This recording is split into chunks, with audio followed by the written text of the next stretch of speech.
রানীগঞ্জ বিধানসভায় যখন জোর কদমে চলছে নির্বাচনী প্রচার, ঠিক সেই আবহে জোর চর্চা রানীগঞ্জ বিধানসভার বিজেপি প্রার্থী পার্থ ঘোষের প্রাক্তন স্ত্রী তৃণমূলে যোগদান নিয়ে।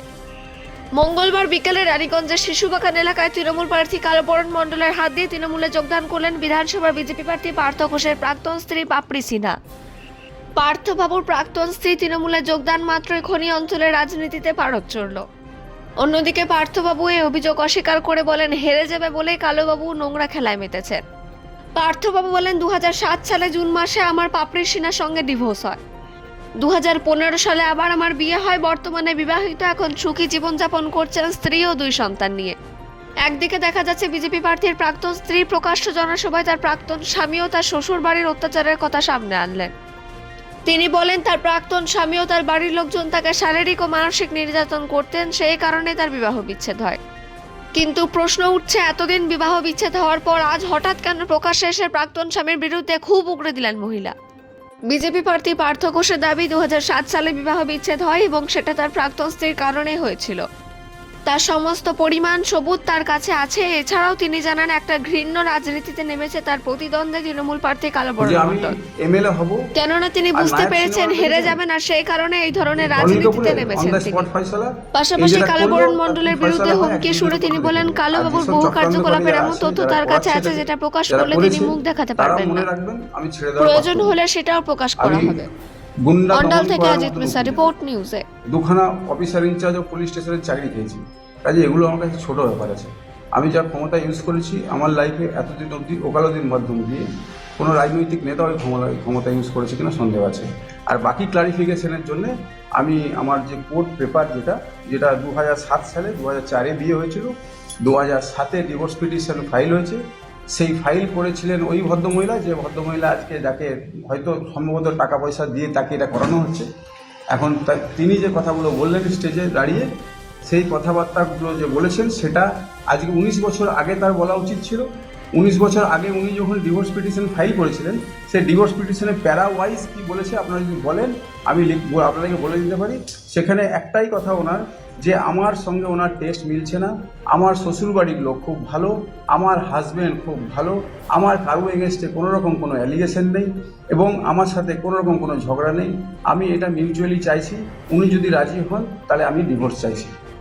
এবং সেই ডিভোর্স 2007 সালে যখন ফাইল হয়, কোর্টে যখন যায়, কোর্ট আমাকে সমন করে ডেকে পাঠায়, দুর্গাপুর কোর্ট ডেকে পাঠিয়ে বলে যে আপনার মিসেস তো ডিভোর্স চাইছে আপনার বিরুদ্ধে, তো আপনার কী বক্তব্য আছে। কাউকে তো আমি প্রথমে বলেছিলাম, দেখুন যদি হয় সংসার করতে পারি, কোনো অসুবিধা নেই।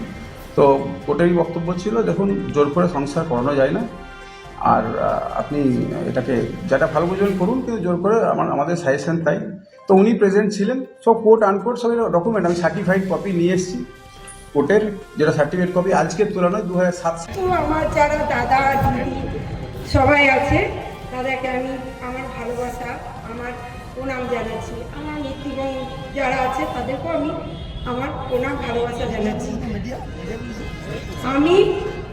আমি এই অনেক দিন আমার কলেজ ছাড়া হয়ে গেছে, এই প্রথম আমি আমার লাইফের কিছু দুর্ঘটনার জন্য আজ আমি এই জায়গায় এসেছি। আর যে আমার এই দুর্ঘটনায় মেন মানুষ, সে আজকে বিজেপি প্রার্থী হয়েছে, সেই জন্যই আমি আজকে এখানে দাঁড়িয়েছি। আমার দরকার, আমার নারী সুরক্ষা দরকার। আমার মতো প্রত্যেকটা মেয়ে যেন এরকম কষ্ট না পায়। আজকে শুধু আমি যে এই যে আমার এই যে জিনিসটা দেখছে না, এটা কিন্তু আমার বাহির রূপ, আমার ভিতরে কিন্তু আমি একটা বান, আমাকে পুড়িয়ে ছেড়ে দেওয়া হয়েছে। আর একটা আমি এখন এই তো আমার নতুন আর জয়েন, আমি বেশি কিছু আপনাদের বোঝাতে পারবো না বা বলতে পারবো না। আপনাদের কাছে একটাই অনুরোধ, আমরা যদি নিজেদের সুস্থভাবে বাঁচাতে চান, আপনারা দিদির পাশে ভোট দিয়ে জেতান। প্লিজ প্লিজ প্লিজ, আমাদের সুরক্ষার জন্য একমাত্র দিদি, আমাদের কেউ বাঁচাতে পারবে না। আজকে অমিত শাহ এসে করে এইটাকে ইউপি বানিয়ে দেবে, আমাদেরকে বাঁচতে দেবে না। 3000 টাকা দেবে, কিন্তু জিনিসপত্র দাম বাড়িয়ে দেবে। 500 টাকা কেজি, 1 কেজি কেজি চাল খেতে হবে। মোদি কি করেছে? মোদি গ্যাসের দাম বাড়িয়েছে। মোদি আজকে বয়স্ক মানুষরা যা রিটায়ারমেন্টে পেয়েছে তাদের সংসার চলে না, তাদেরকে এই বয়সে দাঁড়িয়ে চিন্তা করতে হয় যে কোনো দোকানে গিয়ে আমি কাজ করি। এর জন্য দায়ী মোদি, মোদি, মোদি। আমাদের বাঁচার জন্য প্লিজ প্লিজ আপনাদের অনুরোধ করছি, দিদিকে বিপুল ভোটে জেতান। আমাদেরও ভবিষ্যৎ আছে, আমরাও মা, আমাদেরও বাচ্চা আছে, তাদের মুখ চেয়ে আমাদের এই সুন্দর একটা পরিবেশকে নষ্ট করবেন না। বিজেপি প্রার্থী যিনি দাঁড়িয়েছেন তার বায়োডাটাটা জানুন, তার একদম বংশগত পরিচয়